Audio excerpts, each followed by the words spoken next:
So I'm coming to you from my garden shed, outside which I'm currently self-isolating for the sake of my family, because otherwise I might just kill someone.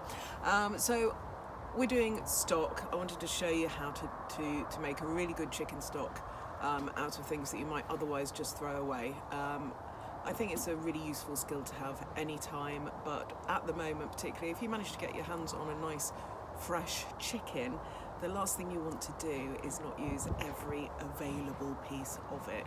So, you know, get a nice big roast chicken if you can.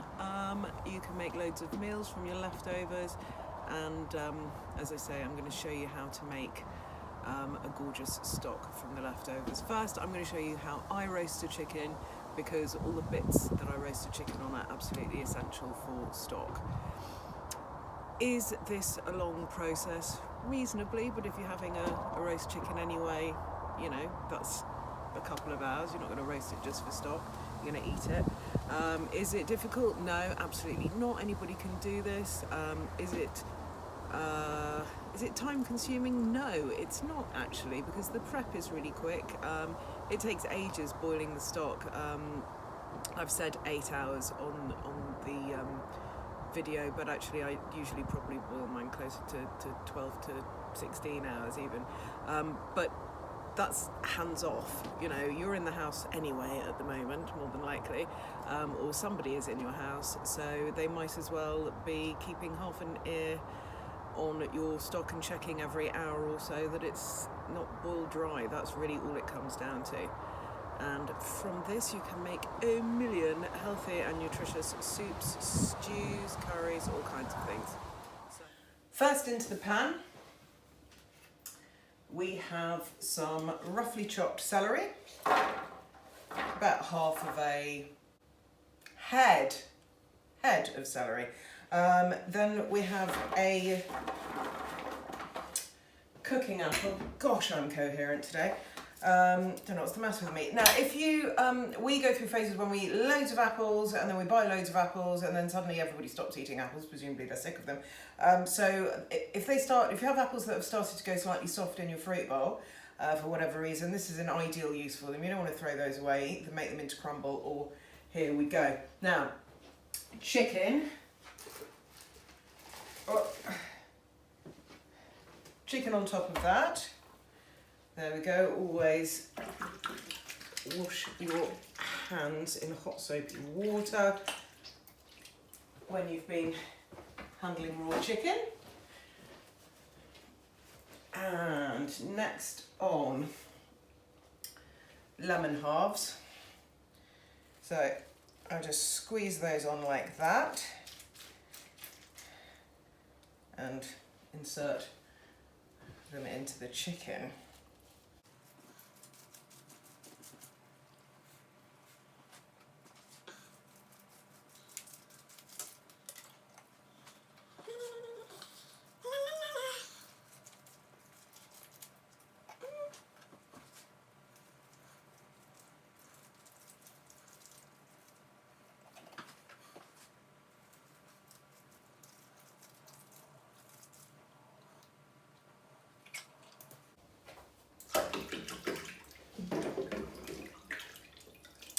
So, washing my hands again. That was 3 lemons into the chicken, and washing your hands, as I say. Right, next on, tin of mandarin segments. I know that sounds odd, just trust me. So these are cheapo, supermarket own brand mandarin segments in juice. It's really important they're in juice, not in syrup, because you don't want this overly sweet. Next, about a glass of white wine. People say you shouldn't cook with something you wouldn't drink. I disagree. I mean, there are plenty of things. Actually, there's a few things I wouldn't drink, let's be honest. But you don't. I really don't think you should whack really good wine into a dish that already has lots of flavour. It just seems like a waste of really good wine. But similarly, you don't want to go and buy something undrinkable if you're only using a glass of it. So open a bottle, pour a glass on the chicken and drink the rest of the bottle, basically, would be my advice. We've got salt going on there. We have pepper. Salt and pepper. The salt will help the skin to crisp up nicely. Now, garlic. I pre-prepped everything, but not completely the garlic. So with the garlic, take your clove, take the bottom off it, crush it down nice and hard with your knife, and the skin pretty much comes off by itself, which saves all that tedious chopping. Then just roughly chop it. If you chop it too thin, it's going to be in the oven for a while on a reasonable heat, and you don't want it just to blacken and burn, because you know what, it's yummy. Roast garlic is. So there we go. Pop that. I'm just going to move some of those out of the way because they do burn as well. Garlic over, and that, knife straight into hot water because we used it on the chicken. That's your chicken. That is going to go in your oven for the amount of time that it says on the label. It's the easiest way to do it, or ask your butcher. Actually, I'll put it underneath the recipe. And ultimately that'll be stock, but I needed to show you this before I can show you how we do the stock. So enjoy eating this, by the way.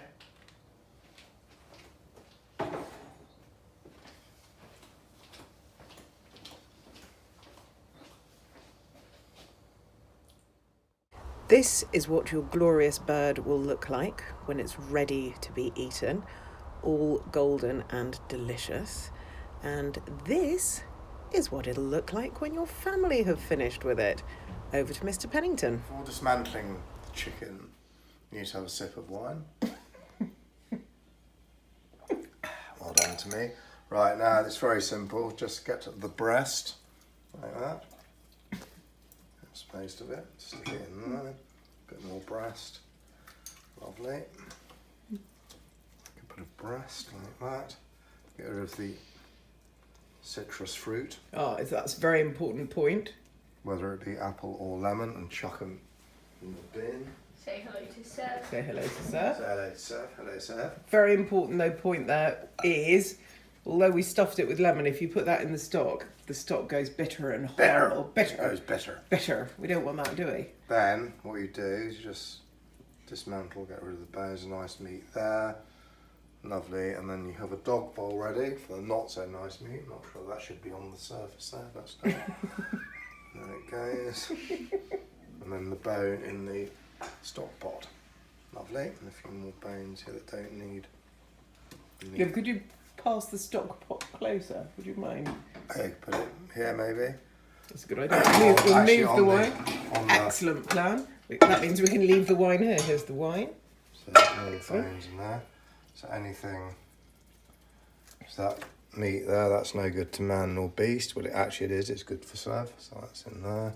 Bit more meat there. Nice bit of, what are these things called? The oysters. Oysters, that's it. That's a lovely bit of meat, that is. So that's the 2 oysters in Chef's there. perks, the oysters. Yeah. And just smash it around. It all comes, dismantles very easily. Leave a bit of meat on as to the richness. The what? The richness. The richness of the stock. It does indeed. There you go. Lovely. And I think we're about done. Just give a bit of nice white meat so because he likes it. So without being an enormous tit about it, you can see that is very not scientific. And then that very easy. Look at that. What we do is we're going to just put some water in there. We're going to put some water in there. It's going to be boiled down. So that's all those things that I put in yesterday. That was this morning. The celery, apples, walnuts and grapes. No, celery, apples. Oh my God, the other stuff. Come on, Fanny, for God's sake. We'll never get a TV programme like this. You idiot! Celery, apples, garlic and mandarins. In they go. And yeah, because the water has a double effect of getting rid of all the grease and all the grease and the goodness and everything that's come out of the chicken that's most delicious, and it begins to wash the pan as well. Absolutely marvellous. Right, so here we have the stripped carcass in the massive stock pot, in with a couple of litres of water. You can see that's still peaking above the surface, so we're going to add a little bit more. And excuse all the shadows. There we go. Here as well. Oh, God. And on with the gas, on with the lid. Anyone seen the lid? Yeah, there it is. Oh no, let's do that. There we go. We'll bring that to a simmer, and then we'll turn it down and we'll go and watch telly. And that's going to need about 8 hours of simmering. We're not going to watch telly for that long. And you can switch it off when you go to bed and switch it back on again. And I'm talking with you watching a very boring picture of a pot lid. So have a look at this instead. Right, this has been bubbling away for days and we're just going to strain it now. So, you want to let it cool down a little bit because obviously pouring a hot stock or any hot liquid around is not that wise. It splashes. Don't be wearing a ball gown. That would be foolish. Oh, just clean the cooker. I'm going to have to clean it again. They just... Oh! Okay, go slowly. And always have a second jug on standby. You know when you go shopping and you never have enough bags? It's like that. It always makes more stock than you think. So have a second jug standing by. Oh my.